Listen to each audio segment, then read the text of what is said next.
Hello, everyone, and welcome to the USC US-China Institute's webcast. Today, we're extremely fortunate to have Professor Julia Strauss, who's going to be speaking on her new book. And I think it's going to be a terrific presentation. We want to let you know that this is simultaneously streaming live on YouTube. And so if you have friends who have not logged in via Zoom, they will be able to view this via YouTube.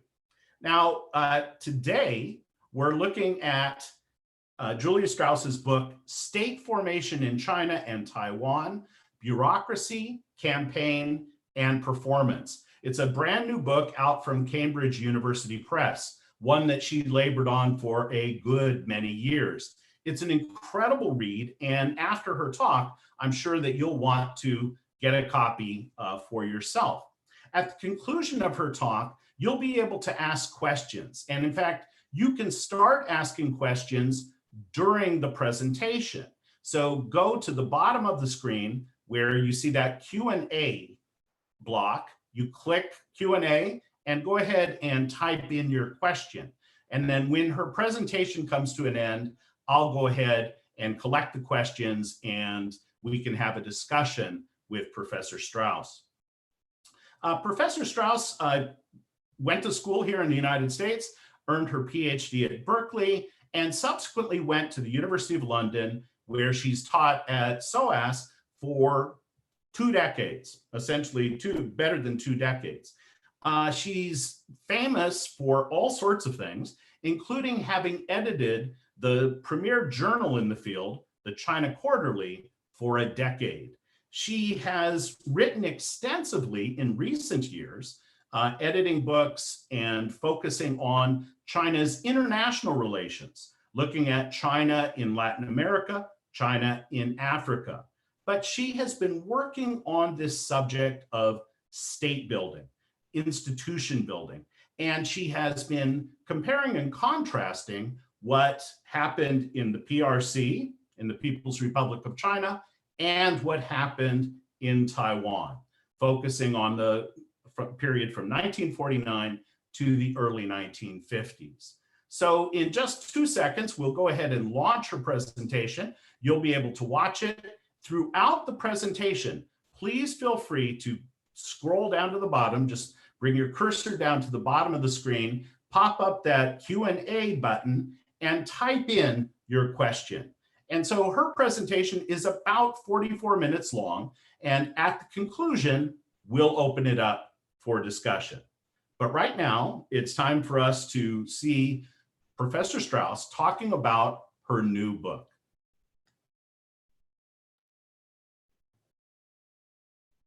My talk today is on building the post-1949 state in China and Taiwan with a subheading, Bureaucratic, Campaign, and Performative Modalities of Policy Implementation in the Early 1950s. And so we start with this sort of odd situation in which the People's Republic of China and the Republic of China in the early 1950s probably should never have existed in the form that they did. In that, the Chinese Civil War of 1945-49 produced a very unexpected outcome in 1949 and early 1950, namely the existence of 2 Chinese states, vastly unequal in scale, the People's Republic of China, PRC, and the Republic of China, ROC, now relegated to a quite small island offshore on the other side of the Strait of Taiwan. And what is odd is that by the mid-1950s, both of these Chinese states were well consolidated and unusually successful exemplars of revolutionary People's Republic of China and conservative Republic of China authoritarian regimes. And we know that this is so, and that we know this became so, but we have very little on how this became so, namely the mechanisms and the strategies that underlaid each of these regimes, and the ways in which there was movement over time from what I call surprisingly shared similarities to increasingly distinct differences that were very visible and accelerated rapidly in opposite directions by the mid-1950s. So let's take a step back and think, well, why a comparative focus on state building in the PRC, where I focus on the particular region of Sunan, the area of Shanghai and its immediate environs, in the wealthy historical area south of the Yangtze River, a basic triangle from Shanghai up to Nanjing, and then down to what is now the province of Zhejiang and so forth. So why a comparative focus on state building in these two seemingly such different Chinese states? Well, if we take another step back, if we think about the realm of post-World War II new states, there were relatively few opportunities to engage in deep comparisons between states that hold culture and structure more or less constant. Now, we could look at North and South Korea. The problem is that we can't get much in the way of information on North Korea. And I think that particularly as Vietnam opens up more to research and archival opening and so forth, that North and South Vietnam, when there still was a North and South Vietnam, would also be candidates for this kind of comparison, but it hasn't really been done yet. Now, when we could compare the People's Republic of China and Republic of China, Taiwan, in 1949, 1950, and so forth, we do have a methodological issue of incommensurate size that goes something like this. PRC, large. ROC, Taiwan, small. And that is very, very true. It does not make sense, except at a very, very aggregate level, to compare these two because of size. And so the way I at least partially solve this problem is by not considering the People's Republic of China as a whole, but by focusing particularly on the region of Sunan, at the wealthy and developed area around Shanghai, the series of counties up to Nanjing, that in the early 1950s was its own administration called Sunan, which was later then amalgamated with Hubei to become the province of Jiangsu. But at this point in time, Sunan was an area underneath the East China military region. So anyway, I focus on Sunan as a comparison for Taiwan because both regions were very relatively developed for the time, both had some amount of industry, both were very well developed for the time in terms of infrastructure and investment and things like railroads and transport. And in both there had been substantial movement out of subsistence agriculture. Equally significantly, in both, the regime came in as, in effect, an alien regime of military occupation, and both regimes had relatively weak roots in the societies over which they presided. In addition, what we'll see in the next slide is that despite their enormous mutual hostility and stances as being utterly different from each other ideologically, there were in fact substantial overlaps in political structure, in core assumptions, and in state-building agendas of the top political elite in 1949. And in my next slide, I'll explain some of these things and show how similar in aggregate these two regimes were to each other compared to other developing regimes of the time. Okay, so let's look at structural conditions and normative assumptions shared by the People's Republic of China and the Republic of China, Taiwan, at a sort of macro level. First, we had regional insecurity and heavy militarization, shared by both common and developing states in general. Yeah, probably most of them. Second, outsider aspiration to reassert central control or to assert central control in the first place. Yes, shared by PRC and ROC. Yes, also pretty common in developing states. Third, a monocratic party state as the formal political organization. Yes, shared by PRC and ROC, quite variable and not usually in developing states. A high modernist commitment to science and development. Yes, for PRC, ROC, variable in general. The presumption of the amenability of citizens to state instruction rather than ruled by simple buy-offs and simple coercion. Yes, for PRC and ROC. No, not common in developing states in general. The state to play an important role in ensuring the basic subsistence of the population, as well as ensuring social justice, or at least a modicum of social justice. Yes, for PRC, ROC, not so much common in developing states at the time. A deep suspicion of all associational activity, not at least nominally overseen by the state, if not directly overseen by the state. Yes, for PRC and ROC, not particularly common in other developing states. A desire to impose order, vision, and communicate state norms rapidly to a subject population. Yes, for PRC and ROC, variable in developing states in general.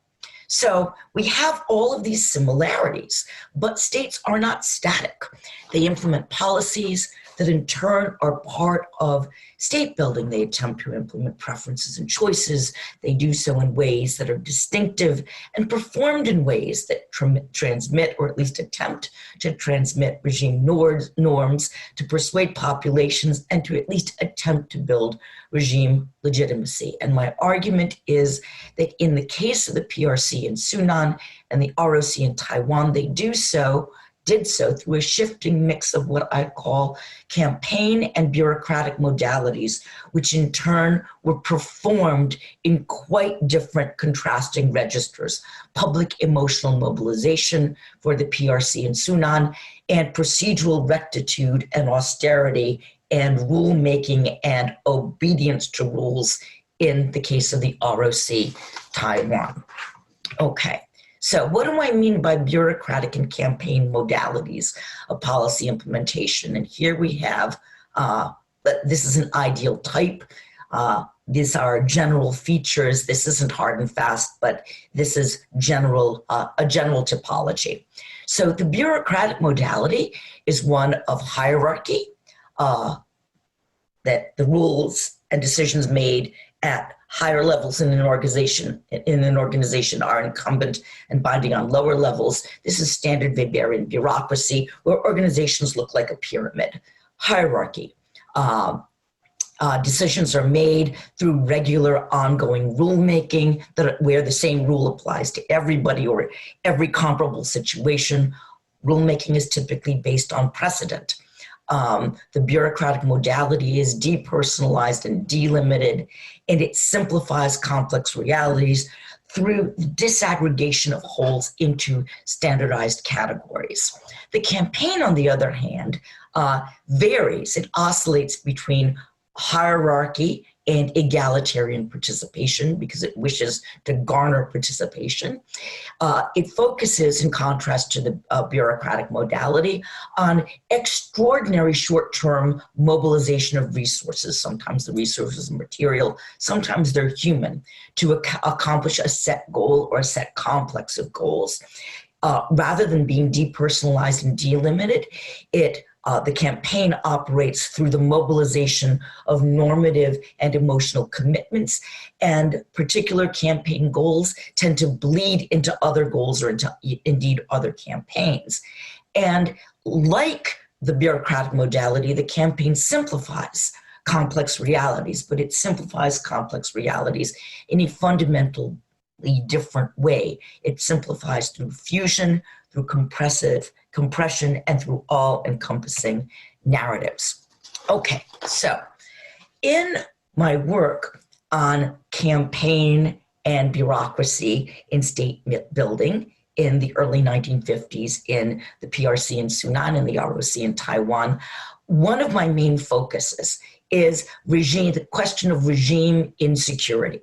Campaigns of terror as a deliberate strategy of regime consolidation. Why this focus? Well, because domestic security is one of the most important preconditions for regime consolidation. If you haven't secured your borders from outside interference and invasion and secured your borders in terms of its interior, in terms of challenges to your rule, then you don't have a lot.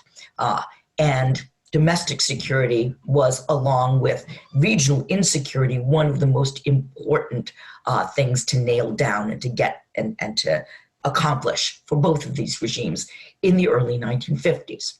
Now, domestic insecurity or insecurity/security was at this point largely framed by regional insecurity, and particularly the insecurity, the deeply felt insecurity due to the outbreak of war on the Korean Peninsula.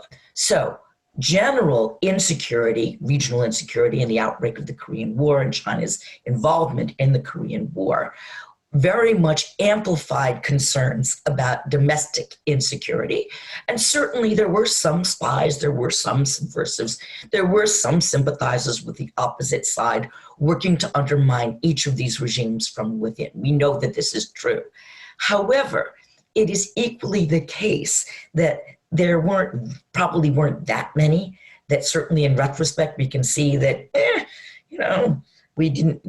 neither one of these regimes was likely to be brought down by domestic insecurity.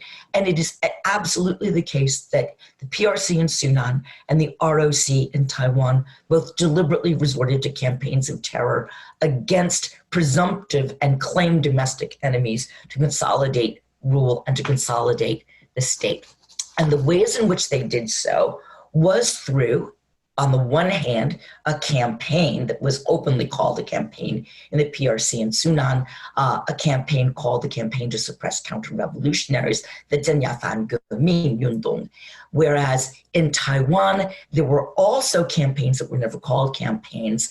They were mini campaigns that were hard strikes, if you will, against presumptive subversives that started in the autumn of 1949, intensified dramatically in a series of strikes over the course of 1950 to 1953, with rapid drop-off in 1954, and then continuing nominally with martial law until martial law was revoked in 1987. But really, you don't see much in the way of further executions, big roundups, and so forth and so on, for the most part, after 1954. Whereas in the People's Republic of China, you have a campaign to suppress counter-revolutionaries. It's very severe.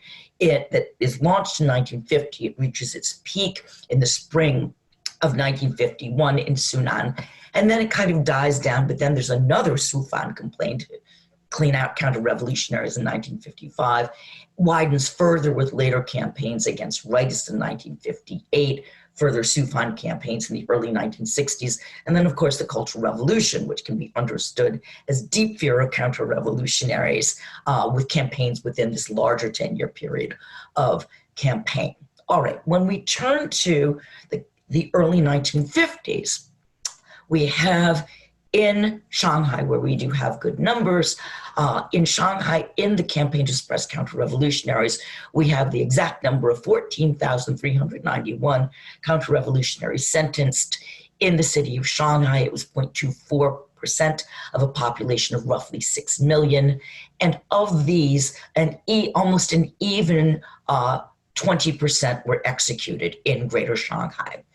Whereas in Taiwan, what we have, and I can answer questions about how I came up with these numbers, but a series of very conflicting numbers, and I've done some extrapolations and come up with a very, very conservative estimate of 11,672 rebels, quote unquote, being sentenced, or 0.14% of a population of, again, in round numbers, about 8 million. This is a low estimate, but we can, for now, let's work with these numbers. Whereas execution rates were not an even 20%. Execution rates were counted by the case, or the so-called anjian. And a case could be 1 or 2 people, it could be 15, a complex case could be upwards of 80 or 100. And when you look at the actual execution rates of cases or 案件 in the White Terror in the early 1950s, the execution rates varied from 0 to up to about 57%. So there was huge variability in execution rates. We know that in the greater Shanghai area that party leaders were working with quote, suggestions of quotas, unquote, and that they conformed to this quota, to this quote unquote suggestion of 20% or thereabouts. Now, when we get into the actual meat and potatoes, if you will, of who was sentenced, you see some interesting comparisons and also an interesting contrast.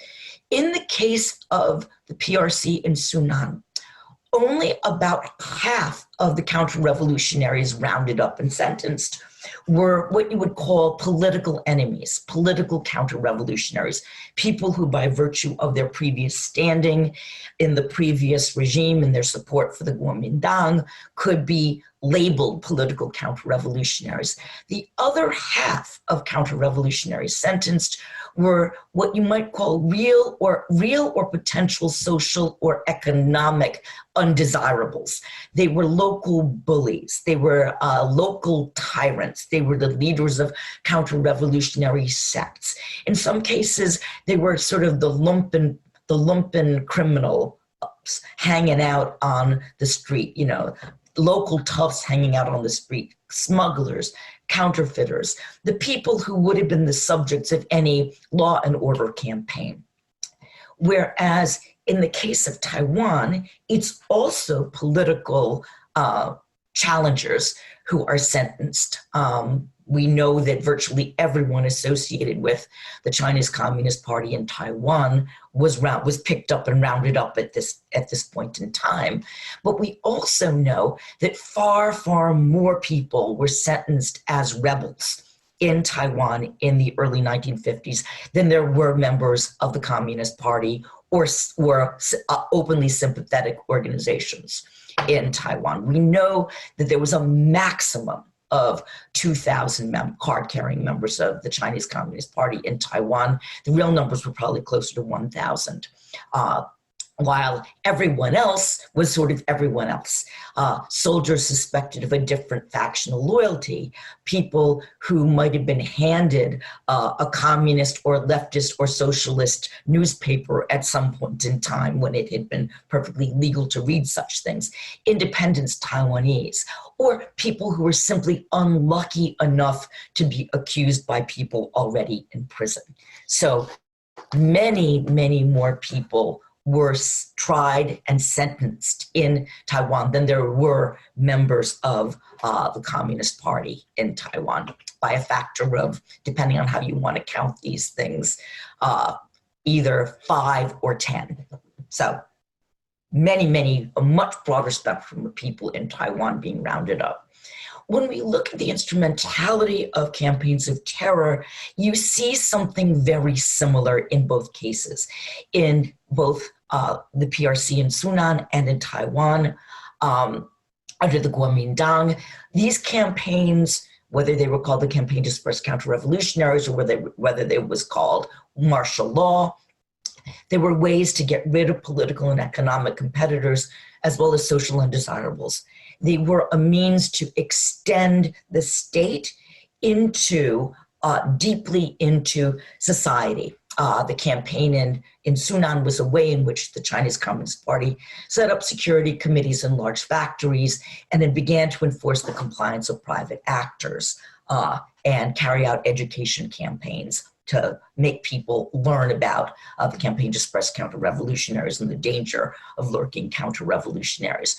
Similarly, martial law extraordinary regulations in Taiwan was a means to extend ROC security organizations and surveillance, to set up networks of informers, to set up special detachments of paramilitary, to literally go up into the mountains where, under the pretext of hunting out and rooting out communist rebels. And in both cases, you see that both regimes publicized widely, oh, just fess up, confess your sins, and fully make amends with a clean heart, and we will pardon you. So in both cases, if the accused was presumed to be guilty, and the accused was also told, fess up, confess, tell us everything that you know, come clean, and we will go lightly on you. And in many cases, this was a bait and switch. People were not necessarily forgiven. All right, now, we see a real contrast in the ways in which the public was prepared for the suppression of rebels and counter-revolutionaries. So the official propaganda in the PRC in Sunan, as you can see from the picture on the left, was in color. It was humorous. It showed we're power-laden in a very, very graphic way. And the caption reads, Towu, or special agent for the Kuomintang, Ni Wang Nani Pao, where do you think you're running to? And we can see the flashlight of righteousness in the figure of this sort of worker soldier. Whether this is a worker or a soldier is a little bit vague, but it can, this figure on the right can stand in for both. And you see this, the figure of the Towu, the special agent for the Kuomintang, sneaking away, but unsuccessfully. He's being grabbed and he's hunched over and his skin is kind of green. And you can tell that he's influenced by the West from the Western style hat he's wearing and the sunglasses he's wearing. And around his leg, which has lost one shoe already, is a transmitter for communicating with the CIA. And you can see a knife with blood, the blood of the people dripping from it. And he's been caught. He's been nabbed. This is fun. It's humorous. It graphically depicts the success of the working class and the good people, the good us. In contrast, on the right side, and I apologize for the graininess, this was a badly printed newspaper to begin with, and it didn't blow up well. On the right is a very small announcement in one of the major newspapers of the time in the early 1950s called Xinsheng Rebao. And this is the announcement that announces that the top leadership of the Communist Party in Taiwan has been captured by Kuomintang security organizations. It's terse, it's black and white, it's a factual announcement. All it does is it says these people have been captured. It gives their name, their age, their county of origin, and their position in the Communist Party, and that's it. Nothing more. Nothing to stir the emotions, nothing humorous. This is a flat, factual, and actually small announcement in black and white. Very, very different. Okay, so it's clear that the propaganda for these, the campaign, defined as extraordinary mobilization to get rid of either counter-revolutionaries or rebels, is being propagandized and announced and communicated to the public in a very different way. And we see that the actual performance of the campaign is not only very different, it's being seen to be different by the public. So in the PRC in Sunan, you've got class struggle that is openly and joyously affirmed as viscerally casting out the evildoers beyond the pale of the good us. Whereas in the ROC in Taiwan, what is reinforced and reinforced and reinforced is we are doing things according to martial law in a legal and procedural way. We're taking each case as it comes. So in the PRC in Sunan, you've got, we have smashed all of these counter-revolutionaries, through our publicly successful campaign that we're drawing you into. Whereas in the ROC in Taiwan, this is all about a quite dubious legal procedure and denial or sidestepping of questions of scale. Because of this denial of scale, you have rapid, sharp strikes in secret. The security agents knocked on your door at midnight. Your wife and kids had no idea what was going on, and they hauled you away, and maybe you wouldn't be seen again. Whereas in the case of the PRC in Sunan, you had rapid, sharp strikes in public that were then processed through the open form of the consolidate, or the public accusation meeting, that was dramatic and emotional, whereas in the case of the ROC in Taiwan, this was all done procedurally with rectitude and privately within the confines of the prison. So I hope that this is coming out in the color. The actual performance of terror, the participatory public campaign in Sunan, in red on the left, and concealed legal, quote unquote, procedure in blue on the right. It's blue because the color of the Guomindang was blue. So the form of the performance in Sunan was the consolidate, or the public accusation meeting, sometimes also called the struggle session, the douzhonghui. Whereas in Taiwan, it was the martial law sentencing hearing.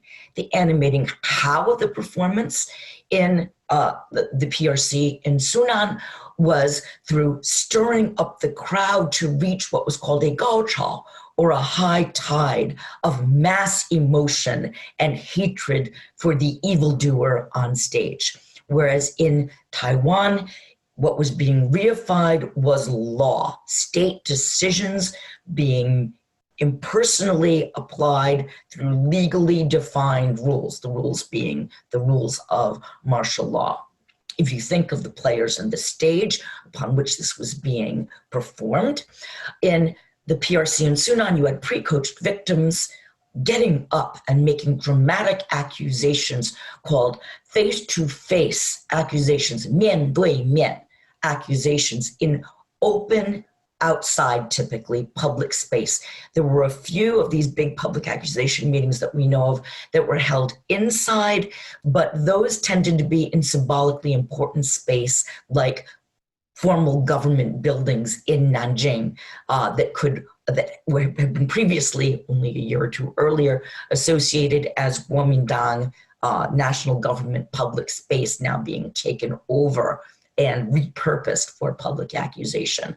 Whereas in Taiwan, the players on the stage were conducted in secret inside, and the players were the accused, the judge, and the military guards. There were no public observers at all. So the audience in the PRC in Sunan was the masses, the chunzhong, the vast mass of the public that was called together to merge with each other in this public catharsis and gaochao, to merge with each other and also to merge with what the state wanted in terms of hatred against the evildoers. Whereas in Taiwan, the audience seems to have been the state itself. The public and the relatives of the accused were only informed about these goings-on at 1 or 2 or 3 removes. Okay, so a picture is worth 1,000 words. In Sunan, we have the picture on the left. Now, for Taiwan, we have the picture on the right. Now, I have to make a disclaimer. The picture on the left, which I'm afraid is a little bit dark, was not of a public accusation session in Sunan itself. And the reason that we know that it wasn't in Sunan was that it was publicized and printed as part of the propaganda in the Jiefang Ribao, the Shanghai edition of Liberation Daily, in mid-April of 1951, and the sharp strikes against counter-revolutionaries in Sunan were not undertaken at least in Shanghai, until the very, very last couple of days of May. So this was the televisation, if you will, the publicization of a public accusation session, probably somewhere in North Jiangsu, where it isn't stated exactly where. But nevertheless, it's important because this is part of the propaganda for Sunan. This is an image, and it was a set of images widely reproduced in the newspapers as part of public propaganda for the campaign in mid-April, before the sharp strikes in the big cities in Sunan. And as such, I think it's worth taking a look at. All right, so on the left we have, the first thing that you notice is that this is taken, the photographer is on stage, and this is the vantage point of the stage looking out at a vast crowd of people. In fact, the camera angle can't even take in everything. And you have an accuser on the left, who is a woman. You can tell this by her longish hair. And again, you can't quite tell this, but her arm is in motion. She is in clear motion, rousing the crowd. There are other not quite as good images of this accusation session where it shows that she is clearly in motion. The evil counter-revolutionary, and again, it's a little bit difficult to see, is towards the right of the frame. He's being held in place by military guards, and it's a little bit hard to tell, but he has a rope around his neck so that when you get to the stage in the proceedings where they call out, drop to your knees, the cadre who's presiding over the meeting is off to the far right, kind of out of the frame of this particular image. So when the call goes, drop to your knees, if the counter-revolutionary doesn't drop to his knees, he'll be choked and then he'll drop to his knees. Whereas in the frame on the right, you see something quite different. First of all, the space isn't outside, it's inside. Secondly, what is on stage is the judge. You can tell there's a slightly raised dais in the far right bottom with a desk. That is where the judge presiding over the martial law sentencing hearing is. And it's a small makeshift space. And the first thing that that strikes you is that the space is small, it's inside, and the military guards, the number of military guards outnumber the accused. There are actually 4 accused in this particular case, which is a case of the sentencing hearing of a high military general by the name of Wu Shi. The woman to his left is his courier. There were a few other people associated with this case. And what you can see is that what's going on in this frame is that one of the officials who's overseeing the proceedings is literally looking over the shoulder of Wu Shi, who's leaning over, and what Wu Shi is doing is he's holding a brush and he's affixing his initials to the charges, so that there is literally a document that's quite thick where every charge is being acceded to and publicly recognized. So in the frame to the left, you have what's going to be what is a face-to-face accusation between the person who's been wronged and the accused playing out in public space. In Taiwan, what you see is the state reaffirming that its own accusations against the defendant are being verified and acknowledged to. Very, very different forms of acknowledgement. Okay, so why the insistence on such different kinds of performances? And I suspect that the reason for this is that the how of these performances needed to be publicly performed to demonstrate regime norms. Well, it needed to be publicly demonstrated in the case of the PRC in Sunan, and it needed to be performed by the state for the state itself to demonstrate regime norms in the case of the ROC in Taiwan. These performances both laid down public claims to regime legitimacy. In different ways, they educated the population into regime norms and expectations.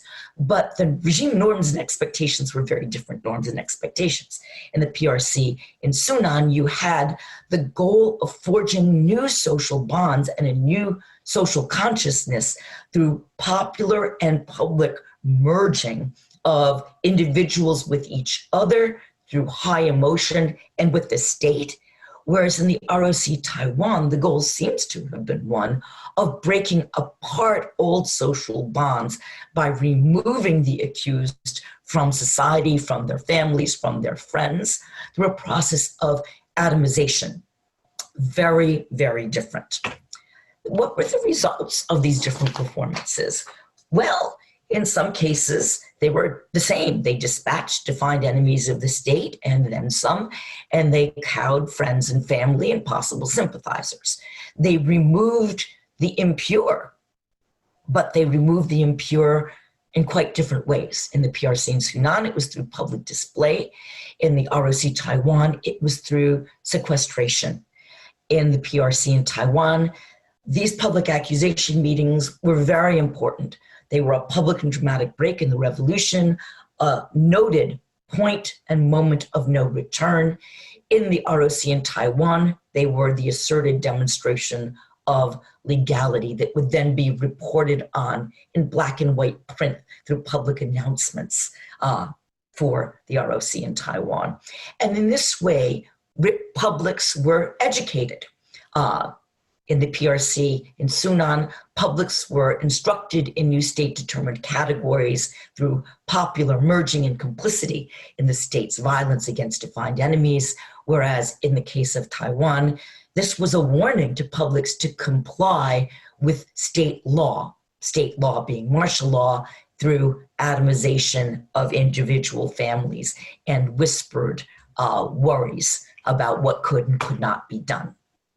In both cases, these campaigns against counter-revolutionaries and rebels established new templates. The PRC in Sunan was repeating what it considered to be its own successful repertoires and lessons learned in North China in the Civil War era through popular mobilization and public merging behind state-chosen targets and scapegoats. But deep attachment to this repertoire that was now being repeated in Sunan ultimately could only be turned inwardly once the usual suspects had been rounded up and dispatched. And so you have other campaigns in the early 1950s against so-called corrupt bureaucrats, against so-called corrupt businessmen, against liberal or non-compliant intellectuals. But after 1953 or so, this campaign modality and a set of repertoires that was very, very strongly felt to be part and parcel of what the Chinese Communist Party is and how it does things, could only be applied within the confines of the work unit rather than in open public space and against increasingly vague targets. In Taiwan, the opposite lessons were learned by its failures in the late 1940s and its loss of the rest of China in the Civil War. The early 1950s saw a repudiation of the kinds of compromises and factionalism and co-optation that were felt to have led to such failures in China itself. And so now that outsiders were imposing their strong rule in Taiwan, they were quite determined to do things very, very differently. And this led in the early 1950s to an extraordinary concentration of political will to launch highly effective, but also strongly delimited campaigns that were more minimal as legitimating performances. And these more minimal legitimating performances of illegality and process, while absolutely horrible and horrible human rights abuses to the accused and to their families, required much less from the population as a whole over time in terms of demonstrations of loyalty.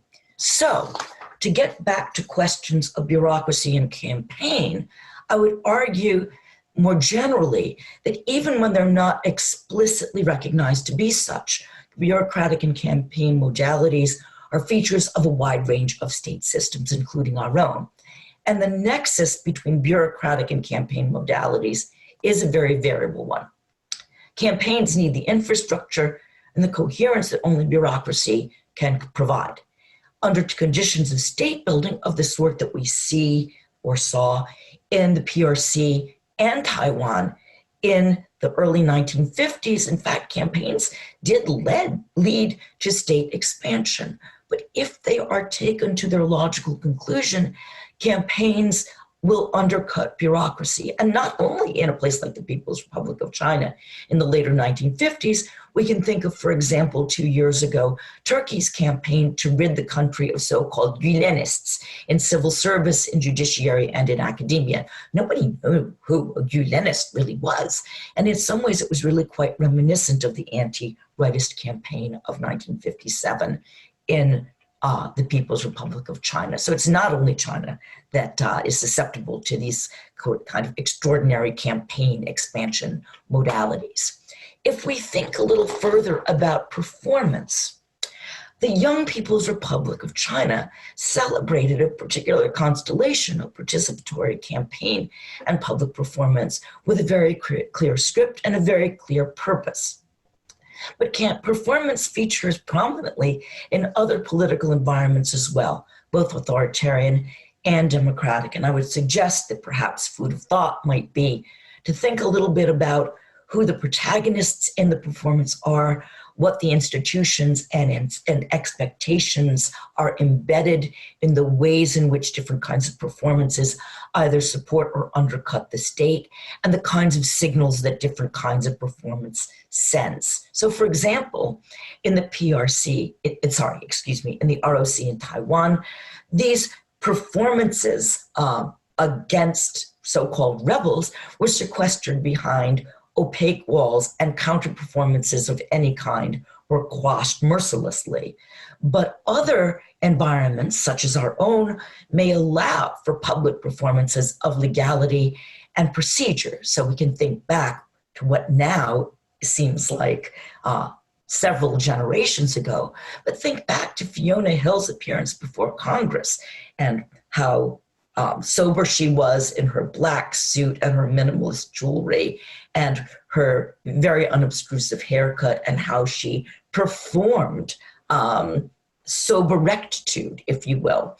And for those of you who follow the United Kingdom, back in October, the Supreme Justice of what is in effect the Supreme Court of Appeals in the United Kingdom, a woman by the name of Lady Hall, absolutely eviscerated the Boris Johnson government's attempt to dismiss Parliament on legal grounds, with an eviscerated performance of legal procedure that can be found on YouTube if you wish.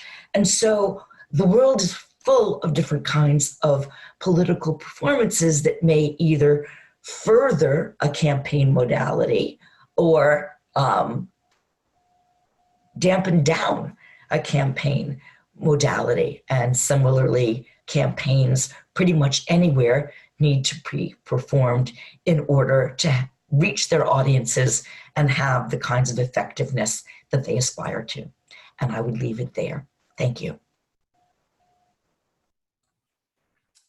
And thank you.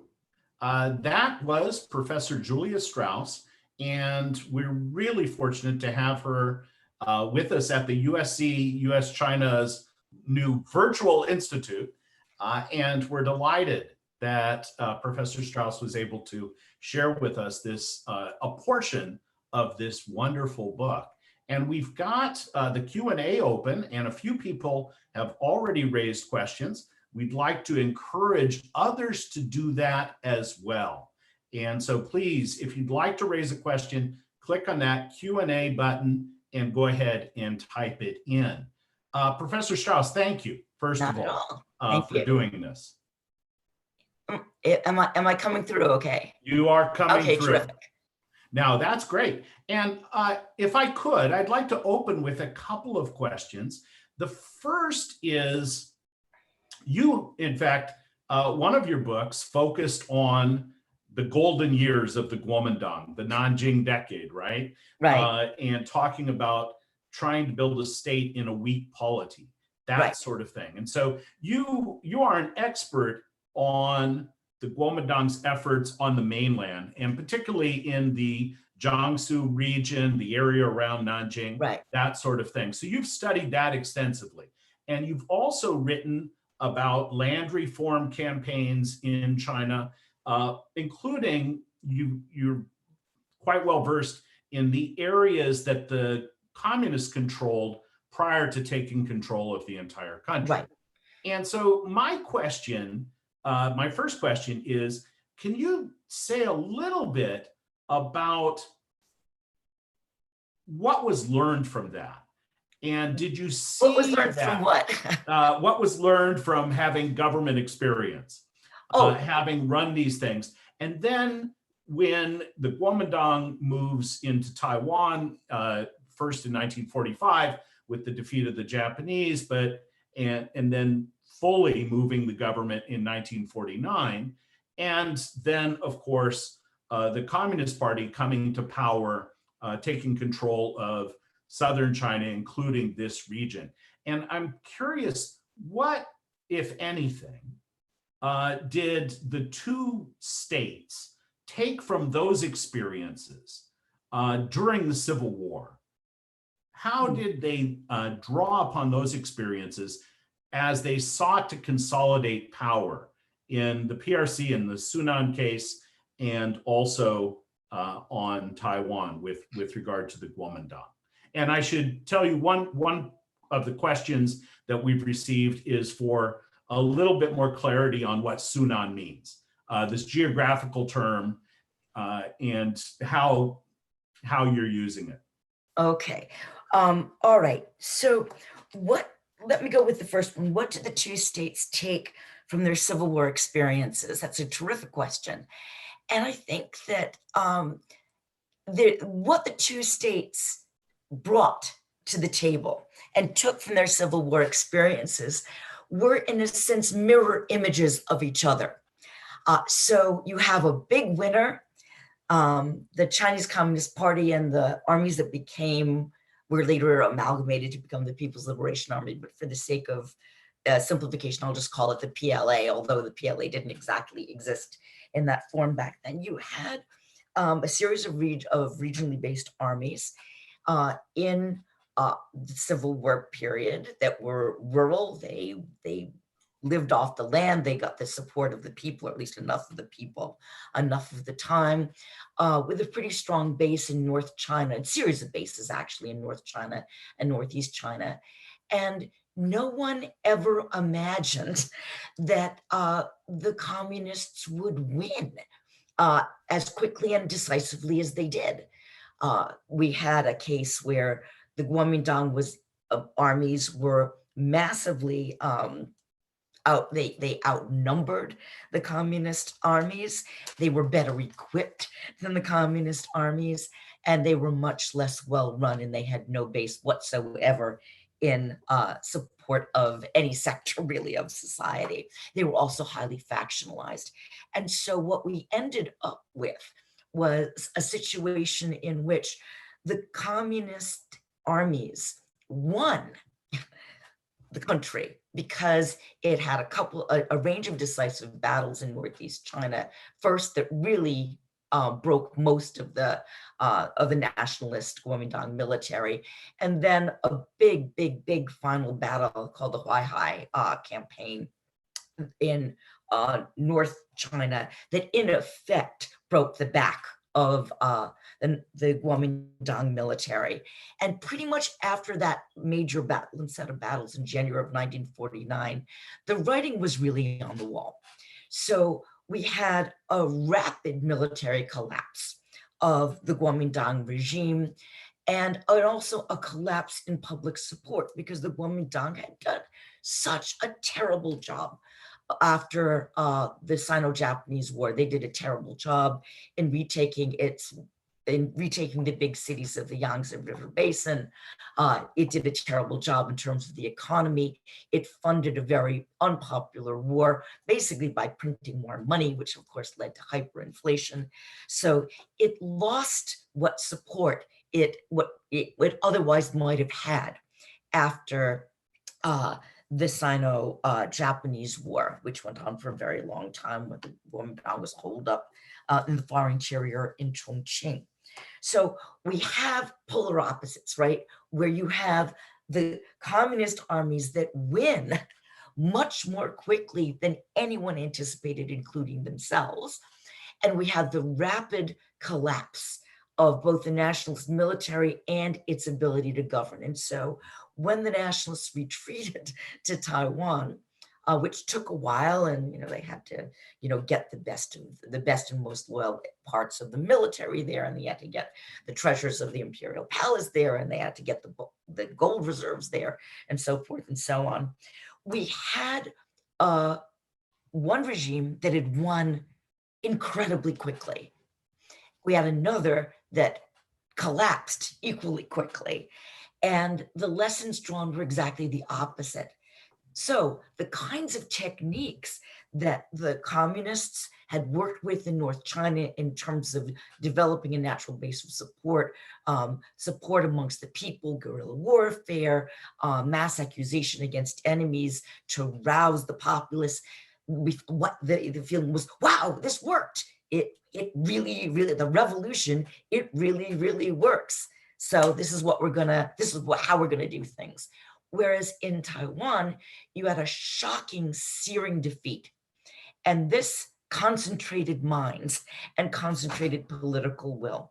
The nationalists were in terrible shape, and they didn't expect to survive past the summer of 1950. It was widely expected that the people's, what we call the PLA, that the communist military would launch an amphibious invasion of Taiwan and complete reunification at some point in the summer of 1950, because the United States had pretty publicly washed its hands of including Taiwan and Korea in the US defensive perimeter.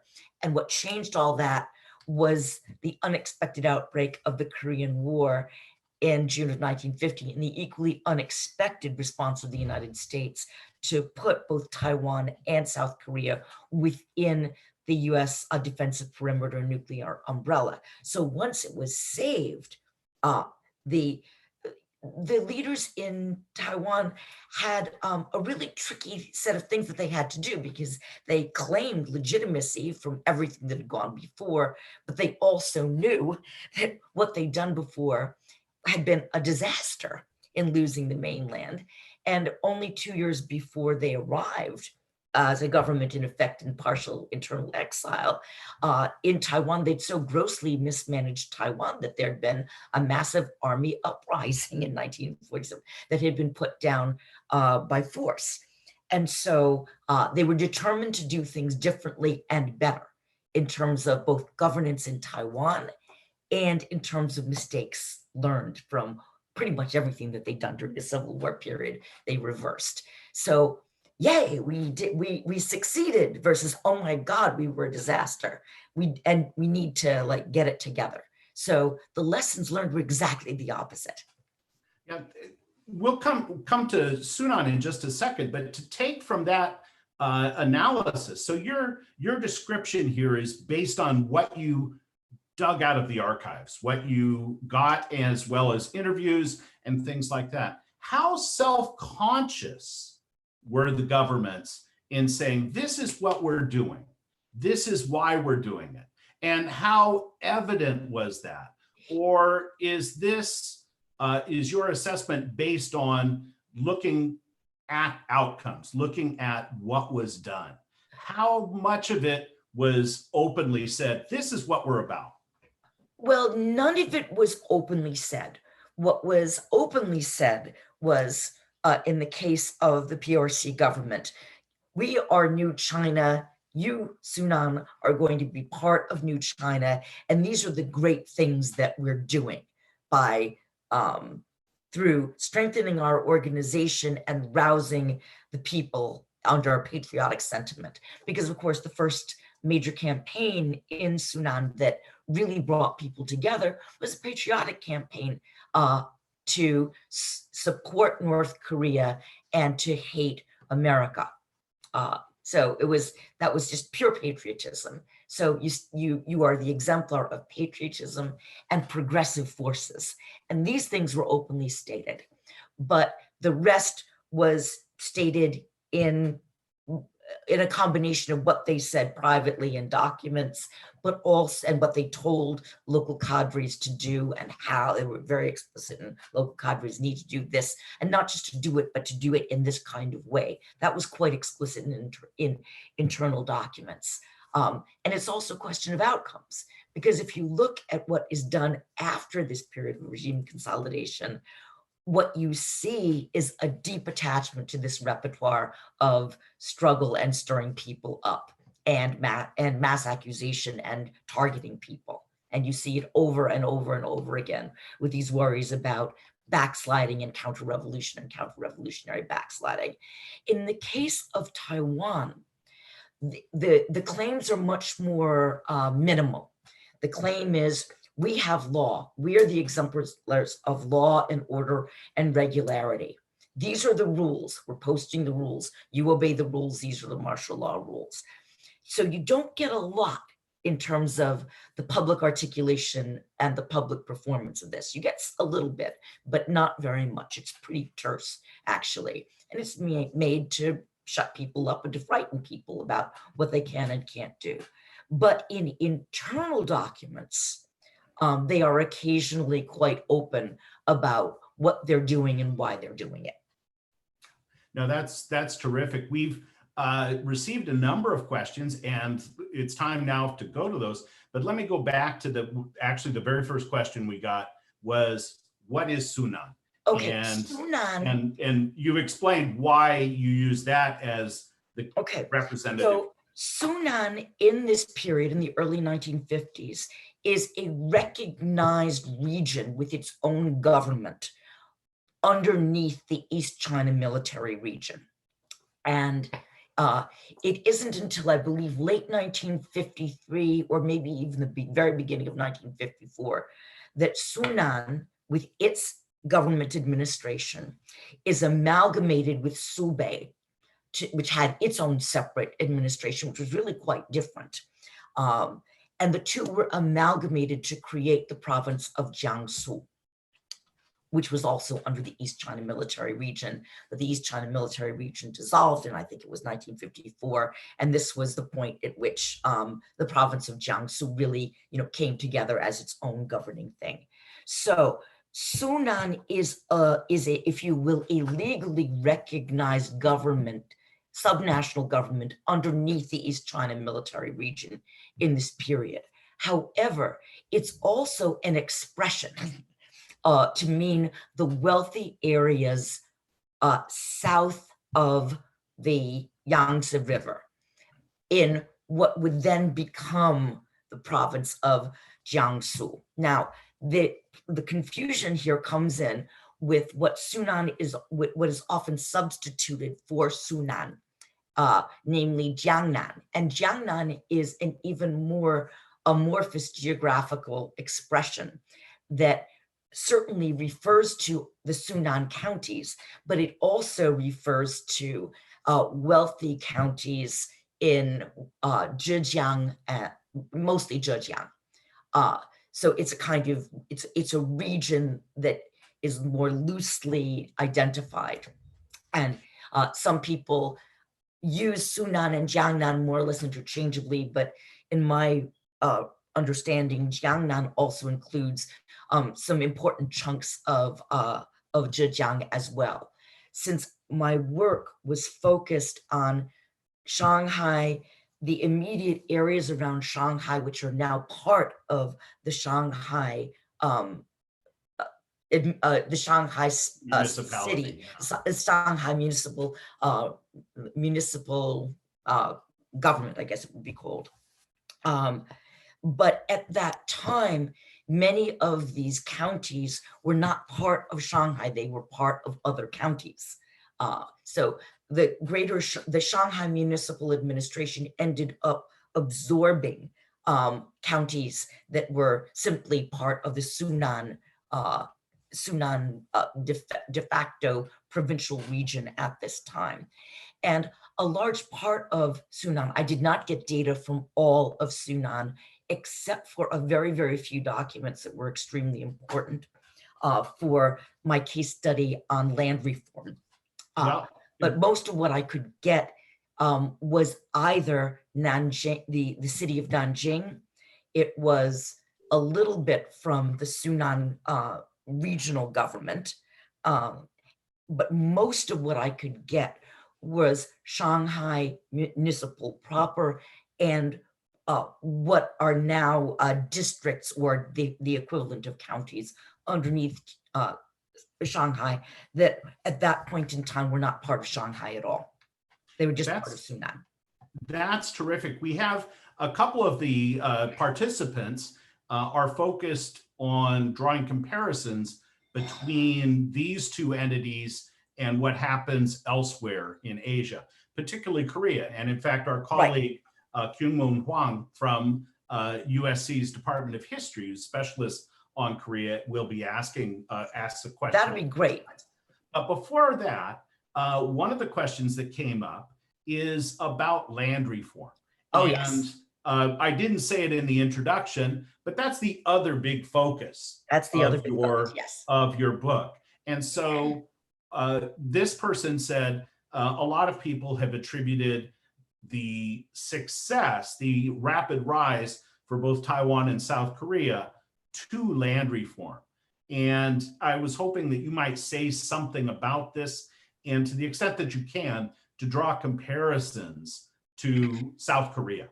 Okay, now, what I don't know about the Koreas, and particularly South Korea, could fill libraries. But particularly with respect to land reform, we know that there are multiple influences. But in Northeast Asia / East Asia, more generally from the United States. And it goes something like this. The occupation under MacArthur, under General MacArthur, was wildly liberal, even socialist, because it's always much more fun to have a revolution in somebody else's country. And one of the programs that SCAP undertook very seriously was land reform. And we know that there was a commitment to land reform in both Taiwan by the nationalist government and South Korea. And we also know that there was the circulation of several key figures who were served as advisors, who had been active in Japan with SCAP to promote land reform. And one of these figures was very influential, making tours and recommendations to the nationalist government in terms of how land reform should take place, and how certain programs were going badly wrong and needed to be adjusted. He was an expert by the name of one of these deracinated intellectuals with an amazing life story called Wolf Ladojinsky. Now, I have no evidence that Wolf Ladojinsky himself went to Korea, and what I can say about Korea is indirect. But from what I've read from the secondary literature on Korea, you have a pattern of land reform being taken seriously, partly for local reasons, because it helps prop up and get legitimacy for rulers who are in power at the time. Look at all this great stuff that we've done for our impoverished rural population. But we also know that there's American influence, because we have the experience of SCAP with Wolf Ladojinsky and people like him, at least indirectly, if not directly. I know that it's direct advice that goes to Taiwan. I'm not sure about Korea. I don't remember whether he himself went to Korea or whether other American advisors went to Korea. From what I understand, though, in Korea, land reform was carried out by the military more than civilians.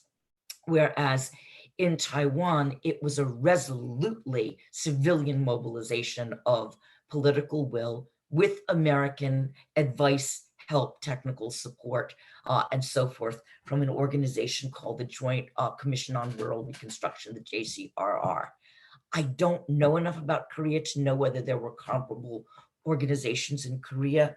My understanding, and I'm very happy to be corrected, is that land reform in Korea tended to be pushed through more as a military exercise than as a civilian one. But I'm very, very happy to enter any kind of dialogue with people who know about Korea, because in terms of these kinds of comparisons, the obvious place to go for another really, really useful, really, really relevant comparison where you don't have the problem of scale would be Korea. But my understanding is that it's next to impossible to get access to documents and so forth from North Korea. And so the methodology would have to be quite different, relying on oral testimony and oral history. And most of the people who were on the receiving end of this, or who were perhaps on the implementing end of this, would be at the very, very youngest, in their late 80s. So if somebody somewhere preserved the oral history, that would be absolutely wonderful. And I'd be delighted to learn about more of this. Now, in terms of the question of, does land reform lead to success? Well, I think you have a bit of a chicken and an egg situation there. Land reform is always going to be claimed as a rousing success by the governments that implement them, because of course this is part and parcel of regime legitimacy. But is it really a success? Well, if you look at the numbers, at least for Taiwan, you see that the numbers of tenants were relatively small. It was about a third of the farming population. And that if you look at what had been happening over the previous 10 to 15 years, more and more people were moving out of agriculture anyway. So I honestly think that in the case of Taiwan, and probably where you see similar patterns with a slightly different dynamic in Sunan, you probably could have just let the problem resolve itself, because tenancy in both cases was already in quite steep decline. Now, but of course, governments need to take credit for basically completing the push at a door that was opening anyway. Now, is later success in terms of economic success and so forth, is land reform a precondition of this? Maybe, but maybe it's the other way around, and that it's governments with relatively high capacity that have the ability to push through land reform, perhaps with the help of the military in the case of South Korea, but the military still is part of the government. And maybe it's the existent or easily generated state capacity that is, in a variety of different other programs after land reform, really why they're so successful at development and growth and all of these different kinds of things. So I'm sorry, that's very long-winded, but no, it's perfect. My view is you can't really tell, because what is the chicken and what's the egg? Now we have still more comparative questions. The question from Professor Huang is, what is distinctively Chinese about this? Because to his eye, these are one-party states, where the party is seeking to extend its reach deeper into these societies. And he says, I see that elsewhere too. And so what, if anything, is Chinese about these approaches? Well, the first and most obvious thing is that the party state wins big time in both of these territories. In both cases, you get very strong consolidation, and you get very, very, very clear cases of success. There's just, in some ways, you could look to the People's Republic of China in the early to mid 1950s and the Republic of China, Taiwan, yes, much smaller space in the same time period, and hold them up almost as model types, as exemplars of revolutionary versus conservative, quote unquote, approaches to state building. So when you look at a range of other one-party states, if you go to Africa, you see much less state penetration, you see much less success, crudely put. If you go to Eastern Europe, you see equivalent levels of penetration with the partial exception, I would argue, of Poland, where they never really succeed in breaking in implementing land reform. But this is clearly at the behest of an external power rather than a domestic one.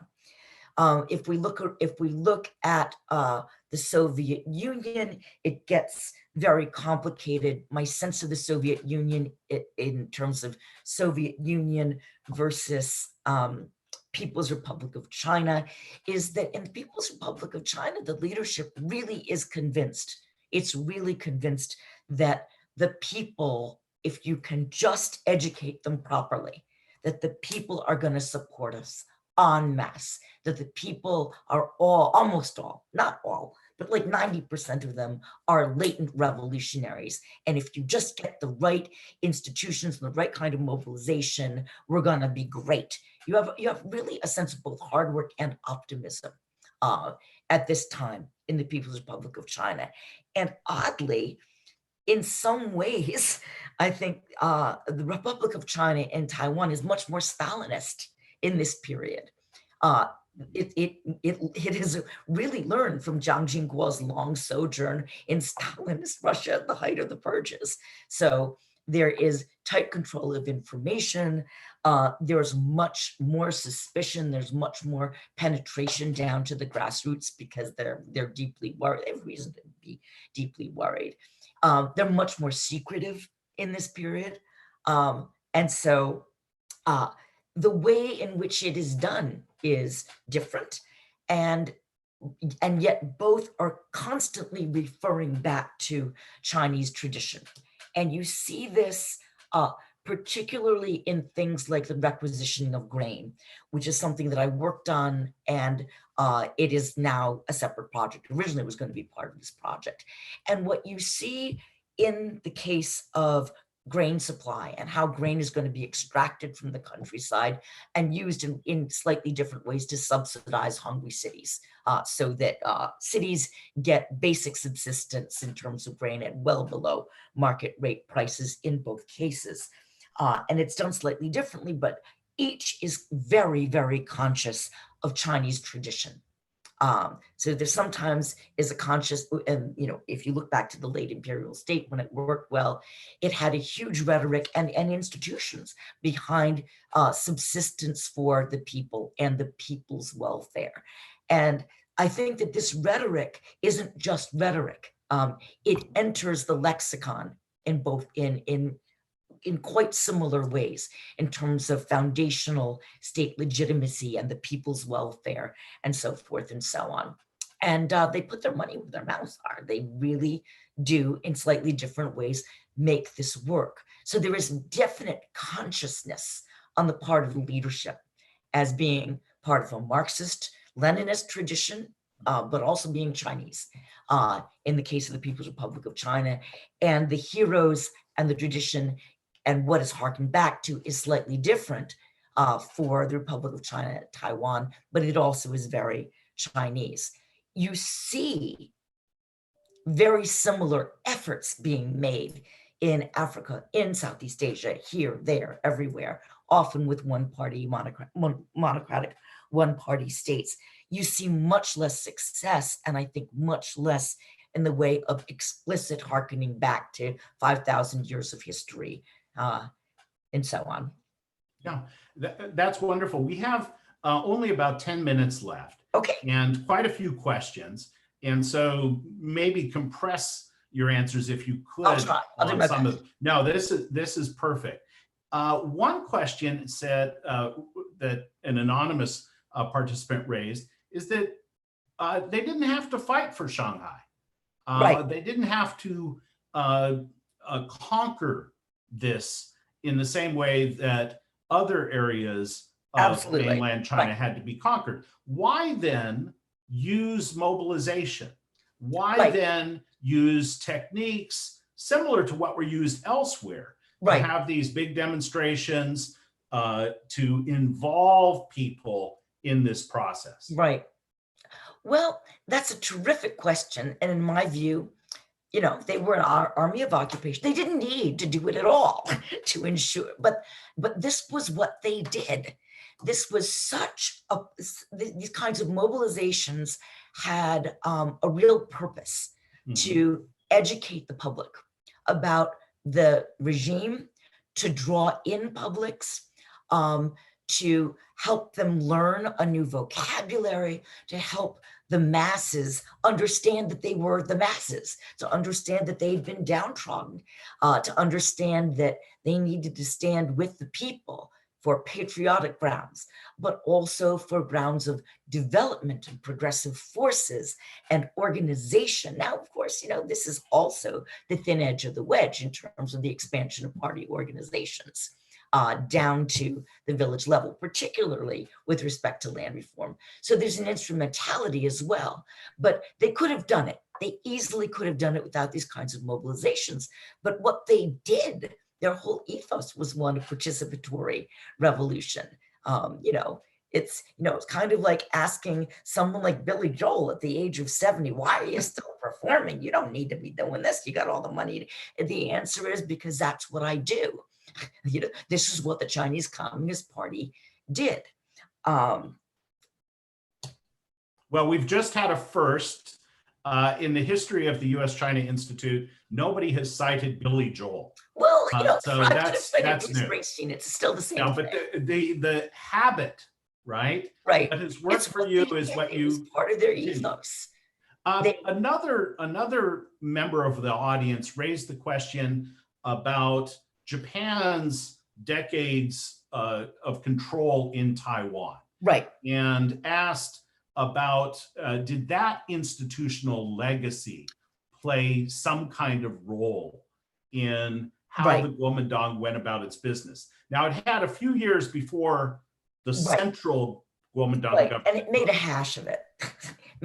So Taiwan was relatively favored. It had good, what the economists would call, I believe it's factor endowments, in that there was good infrastructure, there were good roads, there were good harbors, there was a good and well-functioning railroad, all laid down by the Japanese. The Japanese colonial administration also kept very, very detailed records. So there was an advantage in that there had been a very well-functioning, dictatorial, brutal, all these things, but well-functioning and quite efficient colonial administration. And that argument is often made, well, the Kuomintang came into a better and easier place to govern to begin with, because it had all of these advantages. For example, it's easy to carry out land reform because the Japanese already had the cadastral records. You didn't have to go in and figure out where each plot of land was. And the answer to that is, well, yes and no.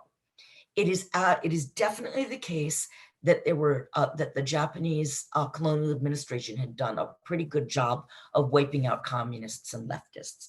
It had done a very good job with record keeping. It had done a very good job with laying down infrastructure. But in my view, in 1949, when the central government of the Kuomintang retreated to Taiwan, the place was a mess. It was a disaster, in fact, because the Kuomintang provincial level government had done such a terrible job of taking over Taiwan. So many of the institutions that had been there under Japanese colonial administration simply fell apart. The police administration, which had been very, very well organized, fell apart, but there was nothing really particularly good to replace it. There had been things like nonghui, farmers associations under the Japanese colonial administration that had declined during the war, and they simply fell apart. There'd been water organization administrations that had fallen apart. So the Kuomintang, and the records were seriously out of date in terms of who owned what land.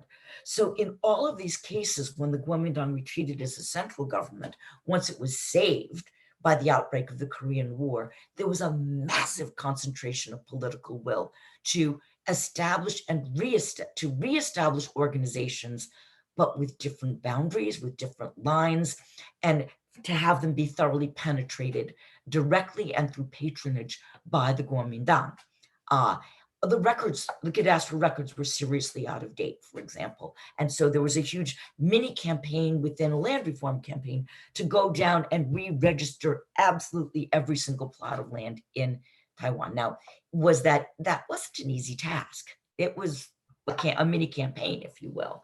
But I suspect that things like having good infrastructure and having a population crudely that was used to not rising up against overlords, and they tried it 2 years before and been mercilessly quashed. The population was relatively quiescent in 1949, 1950. And so that part of things probably made things easier. So the Japanese legacy was a yes, it helped, but no, not nearly by as much as you might think in 1949, 1950. Now, 65, 70 years have passed since these two states established themselves. And one of our participants here has raised the question of, do we see this again in the 1990s? So skipping over the end of martial law in Taiwan, skipping over the Great Leap Forward, the Cultural Revolution, those kinds of things, fast forwarding to the last couple of decades, to what extent do these political styles, these political approaches continue? I think there's very good evidence that the political style, particularly now under Xi Jinping, continues. That campaigns, mass mobilizational campaigns ended.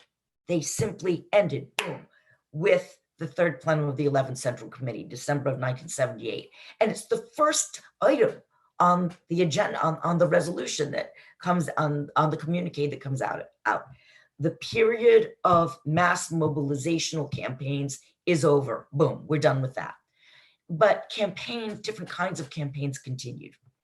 And I think that actually in some ways, the political campaigns the kinds of campaigns that have continued after 1978, in some ways are more reminiscent of campaigns that tended to not be called campaigns in Taiwan.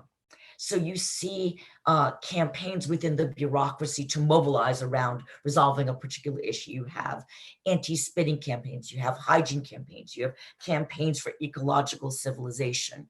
And then you have the campaigns to try to change behavior and raise awareness.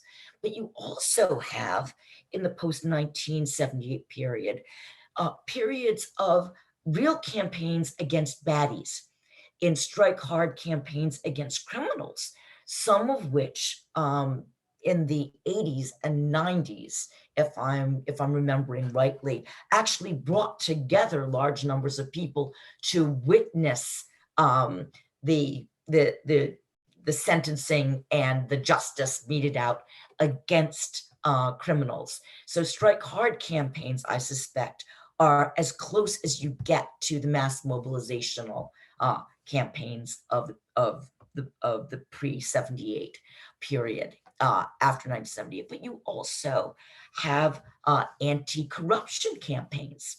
And these are extremely interesting to look at, because anti-corruption campaigns want informers to come in and to write in anonymously about, who to strike against, but they are not performed in public. They are then reported on. And in this respect, the strike hard campaigns, or campaigns within campaigns under Xi Jinping, actually in some ways are reminiscent of the White Terror, what we now call the White Terror. Back then, of course, it wasn't called White Terror, in that you get these announcements And these articles after the fact, look how good, to demonstrate, look how good we are. We've launched this campaign and we've netted this, that, and the other baddie was embezzling this, that, or the other amount. So, and very much like the white terror campaigns in the early 1950s, the anti-corruption campaigns are often suspected of actually being tools of politics to get rid of political competitors. So it's politics being prosecuted under another frame and by other means. The final thing that I would say is that now you see with social credit, for example, social credit is not exactly a campaign, but it has some campaign-like features in the publicity.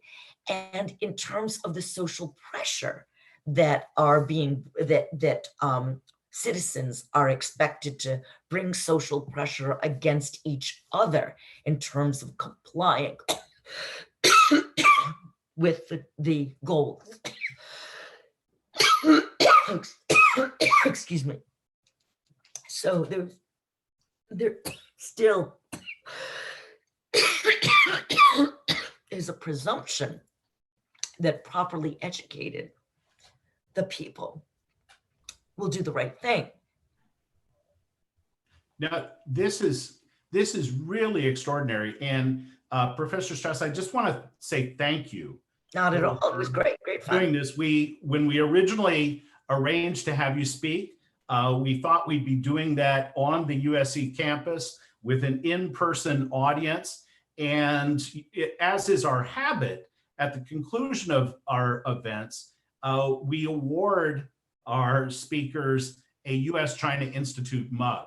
Oh, yeah. And you're some distance from us, but we owe you a mug. And well, the next time I pass through LA, I'll stop off and collect my mug. How does that sound? We're very much looking forward to that. So thanks to you. Thanks to all of the people who joined us via Zoom, those who are still watching on YouTube. Thanks to all of you for participating. 1 week from today, we're going to have another event, another webcast, focusing on contemporary China. We have Dexter Roberts, who lived and reported from China for a couple decades, who will be talking with us about his new book. But ladies and gentlemen, I think we've been really fortunate today to have Professor Julia Strauss talking to us about her latest book. We hope that you will tell others about it and you'll take a look at this book. It's outstanding. Thank you so much. Thank you for having me.